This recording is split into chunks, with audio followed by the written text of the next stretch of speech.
कायम आहे। या लोकसभा मतदारसंघात अद्यापही उमेदवार घोषित झाला नाहीये। त्या पार्श्वभूमीवर किरण सामंत यांनी देवेंद्र फडणवीस यांची भेट घेतली। किरण सामंत हे या मतदारसंघातून निवडणूक लढण्यास इच्छुक आहेत, मात्र अद्यापही रत्नागिरी सिंधुदुर्गमध्ये कोण उमेदवार असणार याबाबत नाव समोर आलं नाहीये। एकीकडे नारायण राणे यांनी प्रचार सुद्धा सुरू केलाय, तर दुसरीकडे किरण सामंत सुद्धा या मतदारसंघासाठी इच्छुक आहेत। अधिक माहिती घेऊया, आपले प्रतिनिधी हितेश मेश्राम आपल्या सोबत जोडलेत। हितेश, किरण सामंत यांनी देवेंद्र फडणवीस यांची भेट घेतली आहे, नेमकं काय घडलं असेल भेटीत? नक्कीच काल देवेंद्र फडणवीस नागपुरात होते त्यावेळी त्यांनी देवेंद्र फडणवीस यांच्या शासकीय निवासस्थानी येऊन किरण सामंत यांनी भेट घेतलेली आहे आणि बंद दाराआड काय नेमकी चर्चा झाली त्याचं स्पष्टीकरण अजूनही बाहेर आलेलं नाहीये। मात्र आज देवेंद्र फडणवीस 10 वाजता जे आहे, उपमुख्यमंत्री देवेंद्र फडणवीस जे आहेत ते 10 वाजता पत्रकार परिषदेही घेणार आहे। त्यामागचाही विषय आपल्याला अजूनपर्यंत समजलेला नाही। मात्र त्या अगोदर जेव्हा किरण सामंत नागपूरच्या विमानतळावर आले होते तेव्हा त्यांनी माध्यमांशी त्यांनी बोलताना सांगितलं होतं की ते देवेंद्र फडणवीस यांना भेटायला आले आहेत। त्यांची इच्छा जी आहे ती धनुष्य बाण या चिन्हावर लढण्याची आहे अशी त्यांनी इच्छाही त्यावेळी दाखवलेली आहे। आणि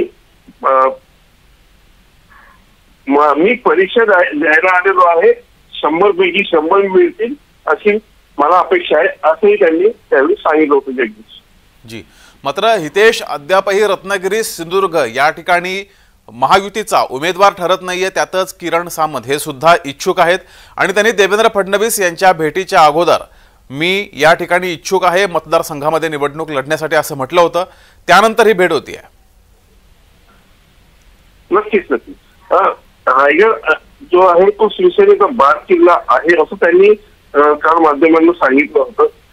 त्या अनुषंगाने ते देवेंद्र फडणवीस यांना जे आहे भेटण्यास आले होते अशी माहिती मिळत आहे।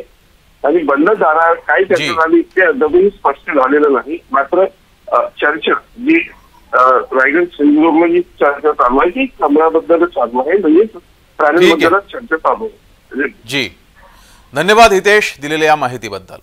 तर किरण सामंत यांनी देवेंद्र फडणवीस यांची भेट घेतलेली आहे। रत्नागिरी सिंधुदुर्ग या मतदारसंघात अद्यापही उमेदवार ठरत नाहीये। एकीकडे नारायण राणे यांनी प्रचारांचा धडाका सुरू केलेला आहे, तर किरण सामंत सुद्धा या ठिकाणी इच्छुक आहेत।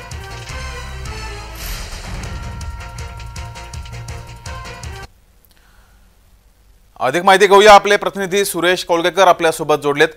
सुरेश, किरण सामंत यांनी देवेंद्र फडणवीस यांची नागपुरात भेट घेतली आहे। भेटीच्या अगोदर मात्र किरण सामंत यांनी मी या रत्नागिरी सिंधुदुर्ग लोकसभा मतदारसंघात इच्छुक आहे असं म्हटलं होतं, त्यानंतरची ही भेट आहे। निश्चितच जगदीश, कारण रत्नागिरी आणि सिंधुदुर्ग या लोकसभा मतदारसंघाचा जो जागेचा तिढा आहे तो अद्याप मात्र सुटत नाहीये। 19 रोजी अंतिम दिवस आहे उमेदवारी अर्ज दाखल करण्याचा। मात्र काल किरण सामंत यांनी मात्र देवेंद्र फडणवीस यांची नागपूर येथे भेट घेतली आणि त्यावेळी त्यांनी प्रसार माध्यमांशी बोलताना सांगितलं की कोणत्याही परिस्थितीत मी उमेदवारी ही दाखल करणार आहे। मात्र त्याच वेळी त्यांनी असंही म्हटलंय की पंतप्रधान नरेंद्र मोदी यांचा 400 पार हा जो नारा आहे आणि महाराष्ट्रातला 45 पार यासाठी आपण महायुतीकडूनच उमेदवार असेल असं त्यांनी ठामपणे सांगितलंय। मात्र जर नारायण राणे जर उमेदवार असतील तर मात्र आपण महायुतीचा धर्म पाळणार असंही बोललंय। मात्र दुसरीकडे पाहिलं तर केंद्रीय मंत्री नारायण राणे यांनी मात्र प्रचाराचा आजचा बघितलं तर 3रा टप्पा हा सुरू केलाय आणि केंद्रीय मंत्री नारायण राणे हे मुंबईतून दिल्लीलाही रवाना झाल्याची सूत्रांकडून माहिती मिळते। जगदीश, मात्र सुरेश, या मतदारसंघात एकीकडे भाजपकडून नारायण राणे यांचं नाव समोर येते, दुसरीकडे शिवसेनेकडून किरण सामंत। मात्र मतदारसंघाचा मूड काय आहे, सर्वसामान्य मतदारांचं म्हणणं काय?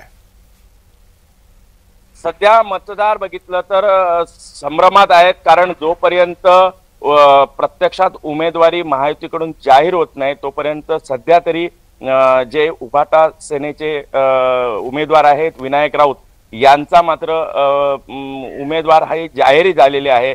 त्यामुळे फक्त मतदारांकडे सध्या विनायक राऊत हे जरी अप्रोच होत असले तरी मात्र त्यांची निशाणी आणि हे फिक्स आहे, त्यामुळे ते मतदारांकडे जात आहेत। मात्र नारायण राणे हे मतदारांकडे पोहोचत असताना मात्र सध्या ते उमेदवारी जी जाहीर झालेली नाही, त्यामुळे मात्र मतदारांमध्ये सुद्धा संभ्रमाचं वातावरण आहे। मात्र दोन्हीकडून बघितलं तर प्रचाराची जो धुरळा आहे तो मात्र रत्नागिरी आणि सिंधुदुर्ग लोकसभा मतदारसंघात उडत आहे।